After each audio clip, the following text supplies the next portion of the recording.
siis noin about 2,5 vuotta sitten mä muistan, kun mä menin sellaiselle eräälle leirille ja mä sain siellä ekan kertaa kohdan elämässäni Jumala. Ja mä muistan, kun mulla on aina lapsena puhuttu Jumalasta ja puhuttu paljon siitä, mitä Jumala pystyy tekemään, mutta mä oon henkilökohtaisesti ollut aina sellainen ihminen, että mä haluan nähdä, että jotain tapahtuu. Mä haluan nähdä, että se on totta, koska mä en usko ihmisiä, niin kun mä näen niitä. Ja kun mä oon aina kuullut, kun ihmiset rukoilee, mutta mä en ikinä näe mitään tapahtuvan, niin mulle se henkilökohtaisesti oli niin sellainen, että ei toi totta.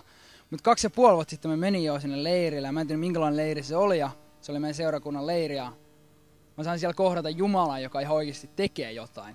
Mä sain nähdä se, että Jumala pystyy ihan oikeasti muuttaa ihmisen elämän. Mä näin, kun Jumala pystyy parantamaan sairaita ja Jumala pystyy kertoa ihmisten kautta jotain mun elämän salaisuuksia. Se oli tosi jännää.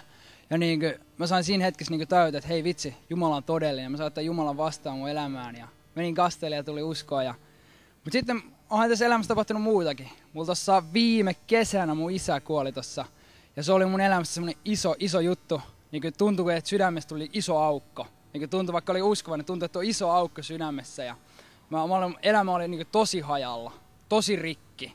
Vaikka mulla ei ollut mikään paras isäsuhde, mutta se hajotti mua. Ja sen jälkeen mä myös tajusin ihan uudella tavalla, kun Jumala tulee. Ja kuinka hyvä isä Jumala voi olla. Että Jumala ei joku kaukainen isä jossain, hän ei ole jossain kaukainen isä jossain tuolla kaukana taivaassa, vaan hän on läheinen Jumala ja hän haluaa olla lähellä mua, hän haluaa olla lähellä mussa, hän on minussa ja hän rakastaa. Ja se rakkaus, se on ihan mieletöntä, koska semmoinen isän rakkaus, se on todellista rakkautta ja se on parempaa kuin maallisen isän rakkaus. Ja se muuttaa ihmistä ja sama mitä se on tehnyt mun elämässä, se voi tapahtua myös sun elämässä.